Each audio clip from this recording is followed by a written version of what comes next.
Hello, everyone, and welcome to the Anonymous Hedgehog podcast. My name is Rich. And I'm Maya. And today we're going to be talking a little bit about the similarities between the spread of religion and the spread of chainmail. So I was thinking about this the other day when I saw one of those posts that go, share this in 5 seconds or your mom will die. Mm-hmm. And obviously to us, it's like, why would you do that? But I remember distinctly back when I was a preteen, I would share those posts, or at least I would think about sharing them, just because it would instill so much fear in me when I saw that.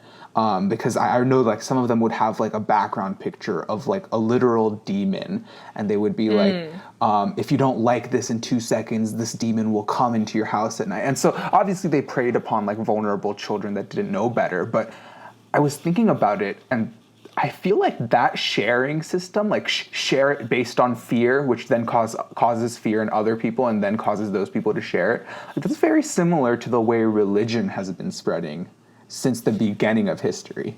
Yeah, I feel I think it's interesting that you brought this up, because I've always felt kind of people have an inclination towards spirituality or towards religion. Mm-hmm. I feel when people, so basically even in secular kind of societies, mm-hmm. I feel a lot of people, they kind of substitute that religion for something mm-hmm. else. Mm-hmm.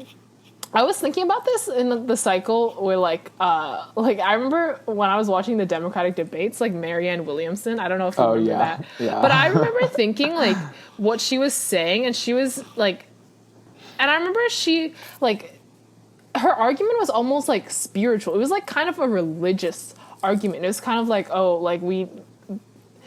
it was kind of just there's a calling of something in American society, whatever.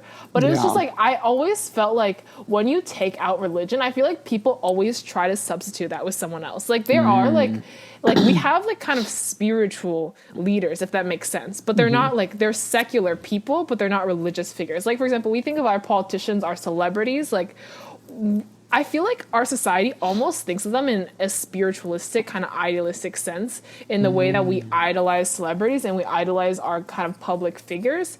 And mm-hmm. so I've always felt that human beings, we kind of have a need, or we have an inclination to find spirituality, even if it's not in a religious way. That's an interesting point of seeing a celebrity in the same light that you would see a god. Mm-hmm. I don't know if that's true, but at the same time, I've definitely felt that way myself. I remember one time I saw a famous Indian celebrity at an airport, and to me it was is this real life or not? Because I've uh-huh. only seen you on TV screens, and I've seen you in movies, and you're a god to me and you're in front of me. So the fact that I was questioning reality implies that in my mind, this celebrity belongs to a sphere of unreal, uh-huh. unrealness. And so to me, I guess I kind of saw them in a spiritual light. But at the same mm-hmm. time, I think what makes something spiritual is something that instills faith in you. And that celebrity never instilled faith in me. I think it was just the fact that they were famous. Yeah, I guess that's true. I guess going back to what you were saying about the chainmail, kind of the fear. I remember when I remember there's those posts on Instagram, kind of double tap, otherwise you'll mm-hmm. Double tap, otherwise you'll have a spider under your bed, or some really mm-hmm. weird stuff. And that's really similar to I feel that gives me the same kind of vibe as those horror movies, mm-hmm. Lights Out or something that mm-hmm. have those kind of you kind of need to do something for the demons or whatever, and you need to read the spiritual verse in order to get the demons out of your house. Yeah. It's interesting what fear does to us, because in one of our other episodes about parenting, I think we both came to the same conclusion that if you have a positive result that the child uh-huh. is striving for, that's better than having a punishment for if they don't do that result.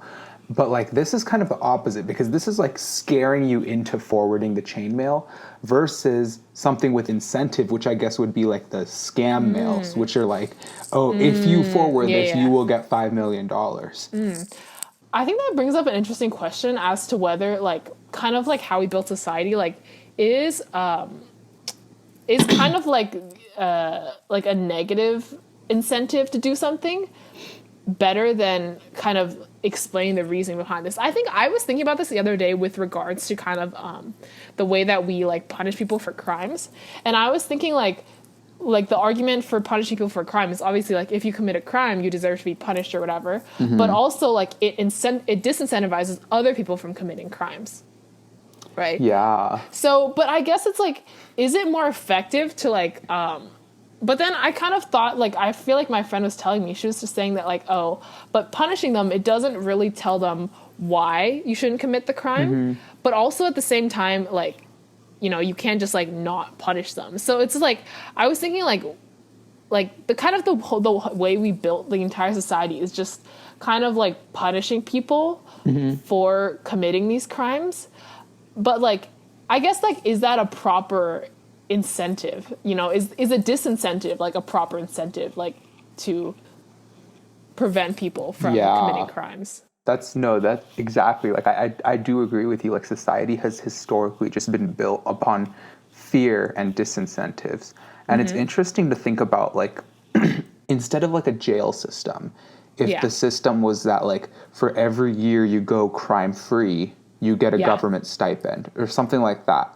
Like, I feel like that would be pretty effective. And that, like, for me, in fact, it's the same thing with insurance companies. Like, with insurance companies, for every time you're caught without, like, a speeding ticket, your insurance rate goes down. So that's a incentive. Whereas, like, if you get a speeding ticket, like, the biggest concern on people's mind is not the actual price of the ticket, but it's the premium that your insurance is now going to charge you because you're caught as a bad driver.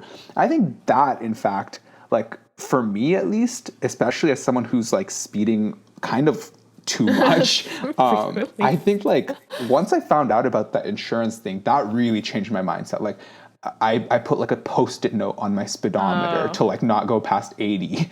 And for me, like the actual speed limit signs, which were basically saying if you go fast, then you'll get like a ticket, like that didn't do much for me. It was mainly like I want to earn the reward of having a low insurance price. Yeah, I guess what I'm saying for that is that, like, you're not, like, not speeding for the right reason. And I feel like, is that justified? I think it's an interesting question. It's just, like, what the idea is that, like, you're not supposed to speed because it's dangerous. But we don't speed because we don't want to get a ticket. We don't want the insurance premium. Like, is that the good, like, you know, is that, like, a good reason to, like, teach society not to speed? It's kind of just like, oh, like, why should I not murder someone? Oh, because you're going to get punished. But that's not really why you shouldn't murder someone. You shouldn't murder someone because it's bad. So, like, are we actually teaching, like, the correct lessons to people through these kind of tactics? That's so funny that you brought that up, because during that whole discussion about speeding, I didn't mention one time. Yeah, exactly. Yeah, like, and it's because I didn't think of that. Like, that's what I think of when I think of speeding, too. I'm like, yeah, I don't want to get a ticket. I don't want my insurance to go up. And then, like, but then you're thinking, yeah, like, why is speeding actually bad? It's because it's dangerous for you and for other people. And, like, the whole time, like, that doesn't even cross my mind ever. Yeah, it didn't cross my mind until you brought it up, which I guess begs an interesting question of, like, do we think that we're safe from the dangers of speeding? Like, I know when I speed, I'm not worried about like hurting myself or hurting others because I'm like, oh, like I'm a great driver. Like I'm confident in my abilities. But when I hear about other people speeding, it's like, oh my God, you're putting people at risk. Why would you do something like that? But when I'm speeding and I'm like swerving through lanes and things like that, it's like, oh, like, don't worry, I know what I'm doing. No, exactly. No, I know exactly what you're talking about. I used to have a friend that would like, he would always text when he drove. Yeah. And I'm just like, and then he would text me and then I'd be like, dude, stop texting and driving. And he's like, no, it's okay. I got it. And then sometimes I would accidentally I would just send him a text when I'm driving. He's like, why are you texting and driving? And then I'm like, okay, but like you are texting and driving. And it's like, yeah, we definitely I think I read the statistic a while ago that was like 80% of people think that they're better than average drivers. And like, that's just not possible, right? Yeah. It's so weird how we always like think that we are like, you know, like we always think that we're higher than average. Like I feel like if we had to rank ourselves, like, yeah, I'd say I'm smarter than the average person. But then like, doesn't everyone probably think that? Yeah. Right? It's like, it's kind of crazy. Yeah, you're not gonna have all the people below average literally saying, I don't think I'm like above average. Like everyone's gonna say they're smarter than the average person. That's so interesting, which means that some of us are not only ignorant in like intelligence, but they're also just ignorant in knowing their place on the spectrum of intelligence. Yeah, it's kind of that self-awareness. I think I was watching this video, like the most self-aware people are like the people that are like, I guess like I kind of like upper middle level smart. That's just like they know enough to know that they don't really know anything, but like they don't know enough to actually say that they know a lot. I feel like this happens a lot when I like deep dive into a topic. Like for example, like science or whatever. I'll like start researching stuff, and then I just like you just fall down like a huge rabbit hole of like information. You realize like, wow, there's so much I didn't know, and so like you almost felt like you knew less than you knew before. Like, have you ever felt that? Yeah, exactly. Like it's like the more you learn, the less you know. Yeah. And I mean, for fitness at least, I remember a couple years ago, that's when I was doing like track and field and like a lot of running. And I hadn't actually looked into like how to eat like meals, how to like what your macros should be, blah, blah, blah. I didn't look into that. But I was under the impression that I was the most fit person in the school because I was running like 10 miles in a day. And I was like, there's nothing else you can do to be fit. And now, because now I'm getting like actually into it, like watching YouTube videos and like reading studies and stuff like that. And now I'm realizing, like, dude, I know nothing about fitness.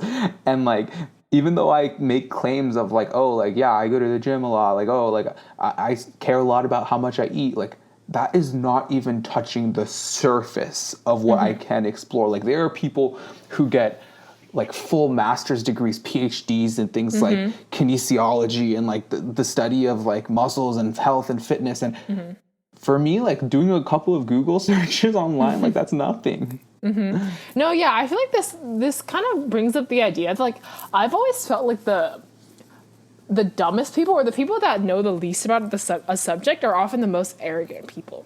You know, like if you don't know anything, you kind of feel like you know a lot. I feel like I experience this with a lot of like personal interactions. It's just like, because I play golf, right? And so I feel like there's a lot of people that just know like a little bit about golf. They're like, you know, don't worry, I got it. And like, I know everything. I'm like, I'm pretty sure you don't. And so like, I've always felt like the people that are like, they know the least, they think they know the most. Yeah. Do you have people telling you, like, do you have people laughing at you when you tell them you play golf?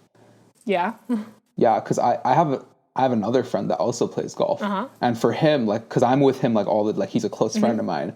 For him, whenever someone mentions sports, like, I'll mention, like, oh, I went to the gym, like, I was lifting. Or, like, someone will mention, like, oh, like, I was on the track, I was running. Every time they're like, hey man, what were you doing? You were playing golf, weren't you? and like he'll like shrivel down a little bit and he'll be like, yeah, like I was playing golf. But then like when we both went to play golf, I realized how freaking hard it is. Like it is not like you can't just say like, oh, you're playing golf. Like golf is harder than like lifting. Golf is harder than track. Like golf is a hard sport. But just because we don't know anything about it, that makes us feel like we're experts on it. Yeah, I've always thought that. Yeah, golf is definitely something that like it looks very simple on the surface. Like it's like how hard could it be, right? Like I play Wii golf all the time. It's super easy. You just like like you just hit the thing. Wii golf is hard as well. Wii golf is also hard. I was like I play Wii golf. It's fine. I think I got it. But it's actually like I think when I first started playing, it was like a year. Like I started playing when I was maybe 6. It was like a year before I could actually hit the ball. Like that I was like missing. Oh really? Yeah, because I was so young and like I think I was using like my dad's clubs. They were so heavy. And it was just like that thing would not go in the air and like people could not stand within like 180 degree like radius of me or whatever. But like That's and like so funny. And now I would say like I'm better than the average person. I've been playing for like 10 plus years. Oh, you're definitely better. That's an understatement. Yeah. But at the same time, like I feel like I'm not like I feel like I'm incompetent because I know that there's such good golfers out there, and I know like the amount of skill that it takes. Because I'm actually friends with a girl who just like who turned pro in the recent few years, and like I'm aware of like the difference between us and like the amount of effort that she puts in. But like on the surface, like you can't really tell. Like when you see two swings like side by side, they both look kind of good. They're like, yeah, like you know they could both be good like pros. They're good players, but like. I see like how much work goes into that. Yeah, like for you, if you were to watch like a professional swing versus like me swinging, like you would be able to tell so many differences. Versus if I watched a replay of a professional swing and then me swinging, like I would barely be able to tell like what was wrong with my swing versus their. Like I'm pretty sure my reaction would be like I did it perfectly. Like what's like I am the professional swing. I wouldn't be able to know. And so I mean, it raises an interesting point too because like. Once you get so into something that you like you're humbled to know that you are bad at it, does that discourage you from doing it? I feel like it depends. I don't know. I've definitely felt that for like a lot of like kind of academic topics or it's just like I know you do coding, but like over the summer I was like I wanted to like learn some coding, but then I realized like how like how deep that world is. I don't know, like I was just reading a bunch of articles about like programming languages and I was like, wow, this is very difficult. And it's kind of just like you kind of have this overwhelming feeling that you have to like that you're like never gonna reach the end of that like pit, you know, like so it's just like why should I even bother? And I think I was talking to a friend about this too, and she was like she wanted to do coding over the summer too, but then she was like, yeah, like even if I spend the whole summer doing this, like I'm still not gonna be able to like program anything. I'm still gonna just know the basics of it. And I was like, that's true. So like I kind of had thoughts like, oh yeah, like why should I waste my time doing something when there are like, you know, a billion people that could do it much better than me. Yeah. But that thought came to you not when you were deep into it. That was like when you just started getting into it, right? Yeah. So like when you just started kind of realizing like how much there was to it. Yeah, I think that actually can be really intimidating. It's interesting because that means that like, because otherwise, let's say we weren't in the 20th century, let's like go back 100 years. If I were to start playing golf, I wouldn't have the comparison of like, oh, there's a person named Maya that lives like literally like 10 minutes away from me who's this much better than me. I wouldn't have that comparison because I wouldn't know who you were, because I wouldn't have like texting, I wouldn't be able to see your stats online. And so I would just think that I'm good and then I'd continue practicing until I actually became good. And so it's interesting because like I wonder how much potential is wasted because of that factor of intimidation that the internet brings. I definitely feel that a lot. Like I don't know if you've ever kind of thought about like getting a new hobby or something, but then you see like how good people are like on the internet and you see how good other people are and you're like, oh, I'm never gonna like be that good no matter how hard I try, because I'm always like you know, like 10 years behind or whatever. Like, I guess that's kind of interesting question. Like, is it ever like really too late to try? Like, is there a certain point where like you just shouldn't waste your time? You know, like if you're like 65 and you want to like start a new career path, like at that point, should you just be like, yeah, like I should waste my time, or should you just go for it? That is an interesting question, because the cliche response would be, yeah, it's like never too late, blah blah blah, blah blah blah. But like we're not cliche here. Like we're trying to figure out a realistic response, and I think it really depends on what you are getting out of it, right? Like if you deciding to learn how to dance makes you happy in the process of learning, and once you receive the end result, then you should go ahead. But if you will only be happy after receiving the end result, and the chances of you receiving that end result are low, then I don't think you should start. Like, for example, with something like, and I keep coming back to this because I honestly think it's the most versatile example, with fitness. Like, I follow like some 80-year-old bodybuilder guy, and he has like a better body than most people. Yeah. Like, given he might be on some supplements or something, I don't know. But like the fact of the matter is, even if you're on supplements, you still have to put in like the work in the gym. And it's like he started late too. So if he started late and then he got his result. But even if he started late and he was like, let's say he was obese until the day he died, but he continued to work in the gym, I think it would be worth it if he got the benefits out of the workouts. Like for me, like when I work out, like I get the benefits during my workout. Like there's endorphins released and you feel like you're being productive, even if you don't receive the end result.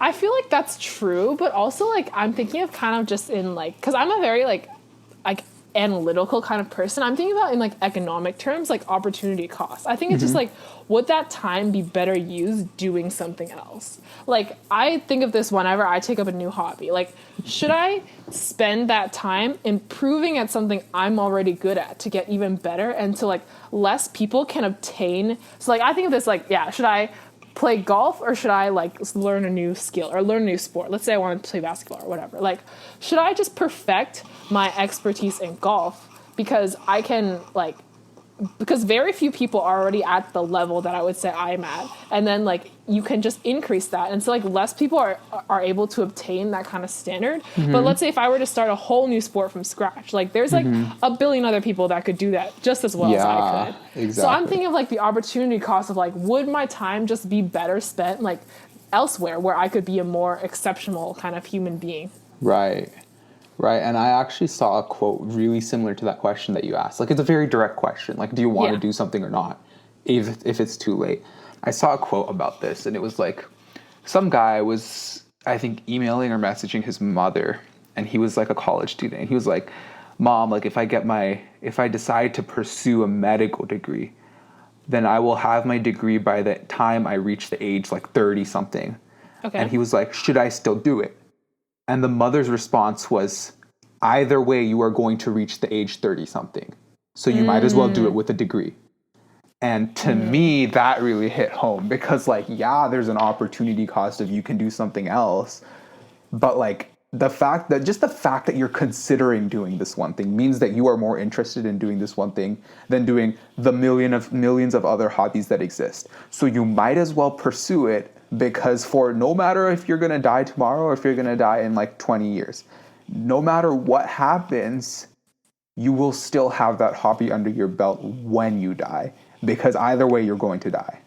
Yeah, I think I saw this statistic that was like, or it wasn't, but it's just like this thing that like the majority or what people say on their deathbed is their biggest regret is just like it's like the opportunities they didn't take or whatever. It's like always like, it's like a really cliche quote, but I feel like that is true.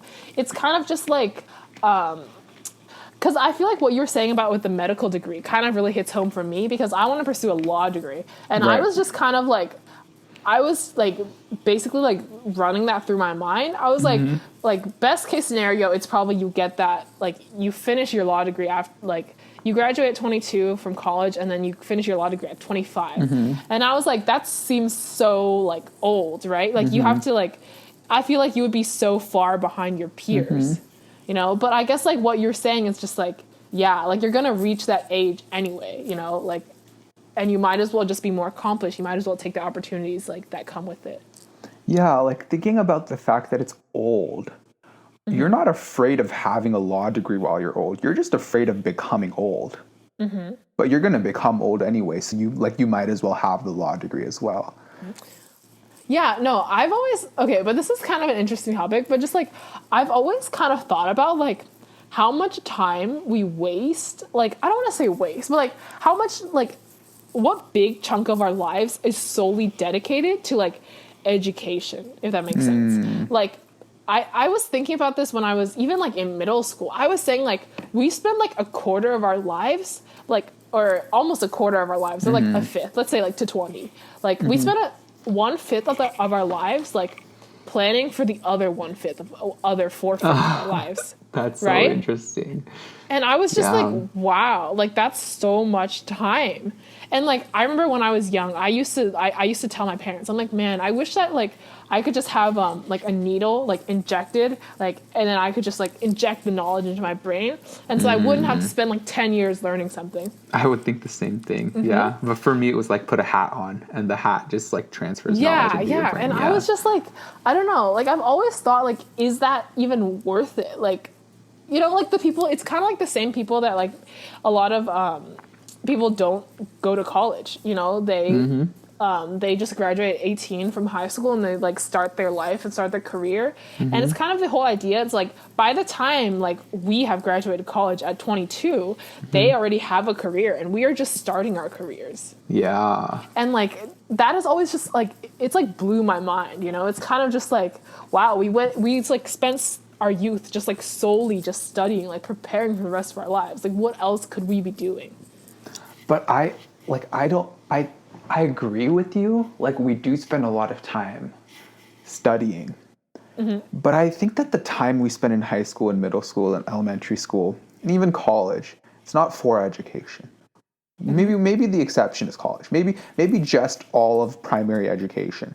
I don't think it's for education because from those grades, I have spent more time doing extracurricular activities. I've spent more time socializing with friends. I've spent more time just talking to people than I have actually like writing down my answers to math problems. Even if I was writing answers to math problems, it wasn't just solely studying. It was like studying in groups or like asking my teacher questions to improve my social skills. So it wasn't all education. It was also like gaining these social experiences that I think make you prepared for the rest of your life. I feel like this is the kind of the difference between us. Like I am not someone, I enjoy socializing, but I'm not someone who like if given the choice between like socializing and doing something kind of more like in my mind productive, I will almost always choose being productive. It's Really? just like I have this like odd sense of urgency, kind of like even like if I'm hanging out with my friends, like I just have this like sense of like urgency in my mind, like I could be doing something else. Even though like I obviously enjoy hanging out with my friends, but it's like I have just kind of like, oh, I could be using my time being more productive. I could be studying, I could be like, you know, like doing work, I could be, you know, like planning out my future career path. I always have a sense of urgency, and this is also why like I tend to sleep very late, because like I'm almost like I wish that we didn't have to sleep because I could spend like 24 hours a day doing work. And like I don't know, like I am I the only person that thinks that way? Like I guess I don't even like value social experiences almost like as being very productive in a sense. Like they're fine, but like I don't go to seek them out just for the social experience. That's so funny. I think I agree with you to an extent. Like we're both very similar people, especially in terms of like productivity. Like if I know that like we both get uneasy when we're like if I'm playing video games for too long or something, or like if I'm on a Zoom call and I'm not even talking to people that much and it's like I'm forced to be there, then I feel unproductive and it gets inside of my head that I then need to make up that time later. Yeah. But I think with in-person social interactions, I think where I differ is that I seek them out. And sometimes it's the opposite. Like I'll be studying or I'll be doing something productive. And in my head, I'll be thinking, I could be out socializing right now. And so it's the opposite. And so it's like I'm going to study as fast as I can so that I can socialize. Not I'm going to socialize as fast as I can so I can study. Oh, so I guess it improves productivity either way, but it's kind of just like in your, like, I almost think of like in my free time, I always find something to do, like that's productive, if that makes sense. Oh, like, yeah. Like I don't know, like I don't like in my free time, I don't like necessarily like seek out friends or like I won't like chat or like things like that. Like I kind of like come up with like random projects for myself or something like, or like I'll look on like, I don't know, I'll look at like resume building and just things online, like career planning, these sort of things. And like I almost see that as my free time. Like I feel like that's almost fun to me. Like it's just like planning your future instead of like hanging out with friends. Yeah. I don't know. No, I agree. Like for me, it's the same thing. It's just instead of like resume building, it's like I have side projects like with software to do. And for me, that's more important than studying and things like that. Like my side projects are more like, to me, my side projects are my main thing in life. But like with the whole like social aspect of things, I just feel like it's necessary to meet people in person. That being said, like I'm not a texter. Like I'm not a big texter. When I do text people, it's usually to call them or it's to like plan something to meet them in person. But like if it's like I'm gonna text someone for hours, like I would rather just not do that because to me that's a waste of time. But to me, meeting someone in person or calling them is not a waste of time. Oh yeah, no, I feel like I agree with you about texting. I feel like we should do a whole kind of episode on like texting. I feel like that's kind of interesting because I feel like I have a lot of opinions about like texting versus phone call versus FaceTime and in person. You do? Like Yeah. like this like communication is just like technology has made just communication just very like extremely complicated. But I guess we can just end the episode here. That's been like half an hour. Yep. Okay. Thank you guys all so much for listening, and we'll see you all next time.